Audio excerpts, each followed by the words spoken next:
Hello, this is Chad Middleton from Vision Counseling and Vocational Consulting, and I am a vocational expert.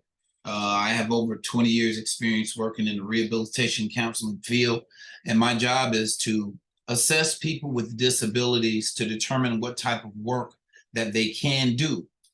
With my credentials, with my experience, I also can determine whether or not somebody with certain limitations cannot do work. I want to talk specifically today about having no physical limitations, okay? And only having mental limitations. Now, I do realize that some of you have both physical and mental, but I want to specifically talk today about having no physical limitations. Typically, if you have a back condition, 40% for a back condition, you have 10% for knee, ankle, those types of conditions, you're going to be limited in the type of exertional work that you can do. Exertional work is sedentary, light, medium, heavy, and very heavy, sedentary work is lifting up to 10 pounds frequently. Light work is lifting up to 20 pounds frequently. Medium work is lifting up to 50 pounds frequently, and so on and so forth. All right, those are physical limitations. And of course, if you have a physical disability, that physical disability restricts or limits your ability to perform certain types of exertional activities, okay? So if you only have 10%, and let's say you have 10% for a back condition, that wouldn't eliminate all work, but it may eliminate your ability to do medium work, lifting up to 50 pounds. So the likelihood of you working in a light capacity or sedentary capacity is very high. However, if you have a 40% rating for, let's say, bilateral shoulder conditions, you have 20% for a shoulder, 20% for a shoulder. You don't have any physical limitations that will prevent you from doing lifting. You do have physical limitations that affect your ability to do overhead reaching, maybe pushing and pulling, and as well as doing some lifting.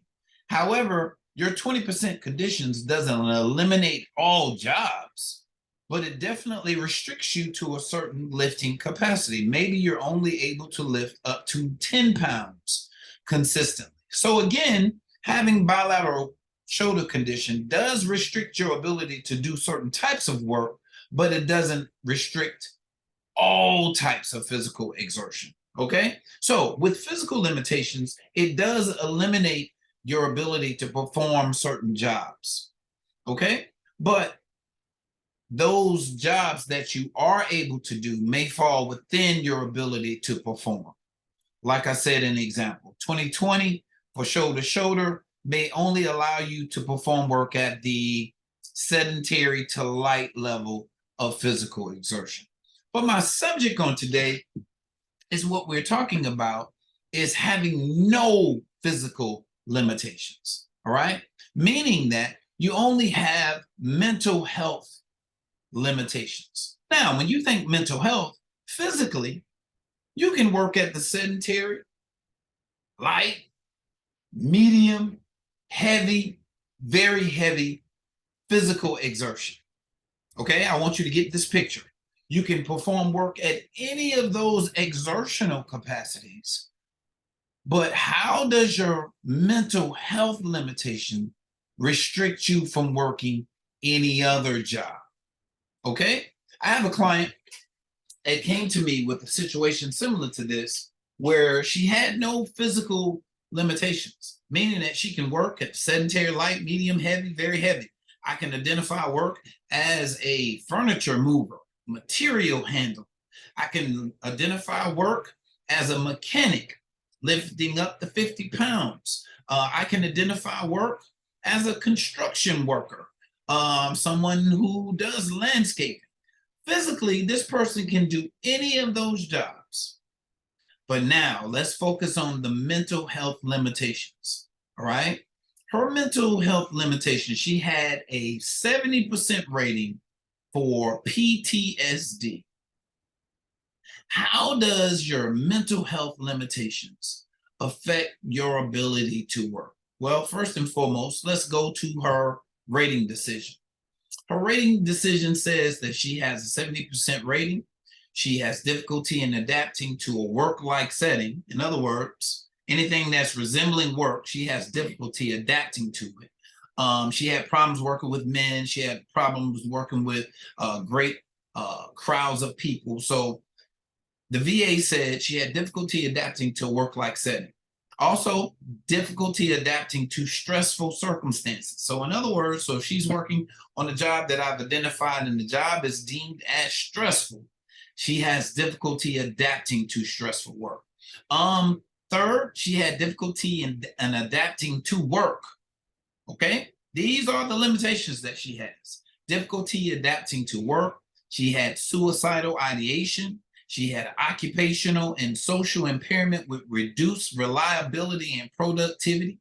She has difficulty in establishing and maintaining effective work and social relationships. She had disturbances of motivation and mood, anxiety, chronic sleep impairment, depressed mood, mild memory loss, panic attacks.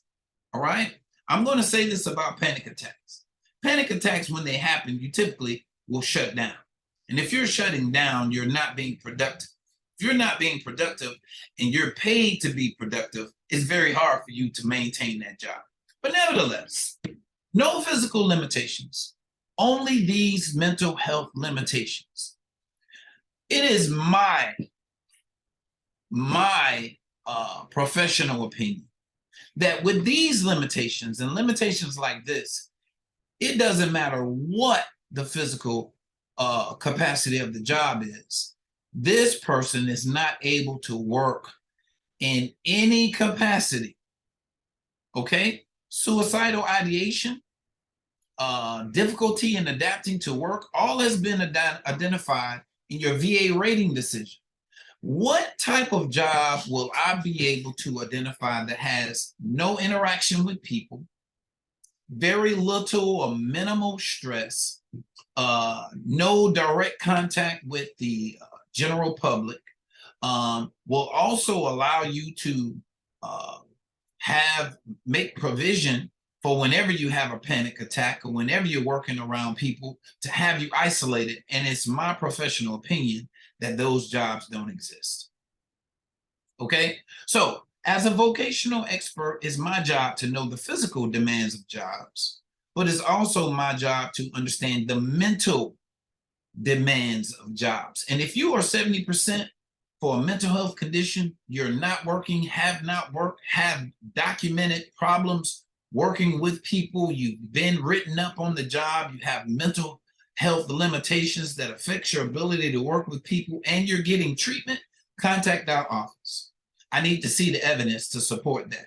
With that evidence, we can ensure that you have the evidence that you need to get awarded TDIU benefits. You can look at some of my other my other YouTube videos to find out what TDIU benefits are. They're pretty much paying you at the 100% rate because you are not able to work.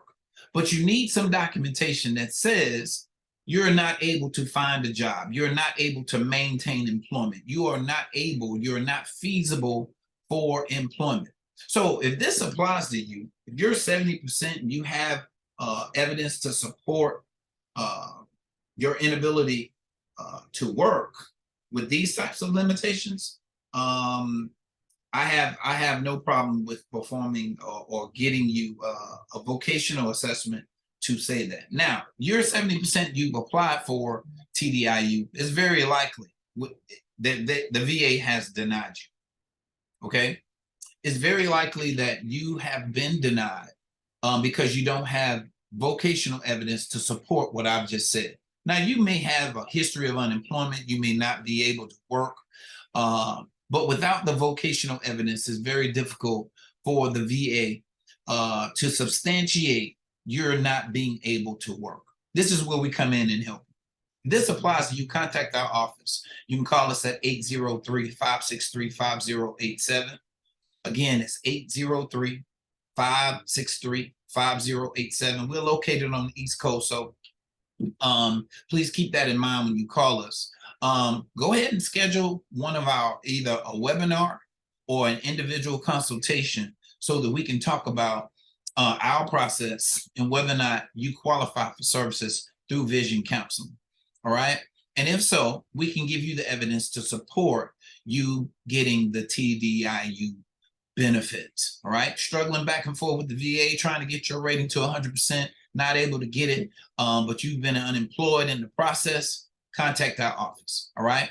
Or you can visit us online at vcandvc.com. Go to events and click on our TDIU webinar. And that way we could actually have you scheduled to participate in the next webinar that we have. And we have minimal amount of seats available, so make sure you contact us at your earliest convenience. Also, if you'd like an individual consultation where we'll do a virtual consultation where you and I will talk through this mechanism virtually, call our office, contact us, and so you can be scheduled for individual consultation. All right. I'm Chad Middleton, once again, vocational expert, and I want to talk to you today about not having physical limitations, but only having mental limitations. On a side note, I want to say this. If you have physical limitations and you have mental limitations, is that much more beneficial for you to get an evaluation to support your inability to work. Okay. My job is finding you jobs. But if I can't find you jobs, if I feel like your limitations are too severe for you to be employed, then I will give you the evidence to support that. And you can use that for your claim for TDIU benefits. Okay. God bless you. Thank you for this time. Thank you for this opportunity to reach out to you once again. Continue to like and subscribe to our channel. Share this to any other veterans that you have that's in the United States. We serve a lot of people everywhere. So get in contact with us, get on the schedule, and let's get you the benefits that you so deserve. God bless you. Have a great day.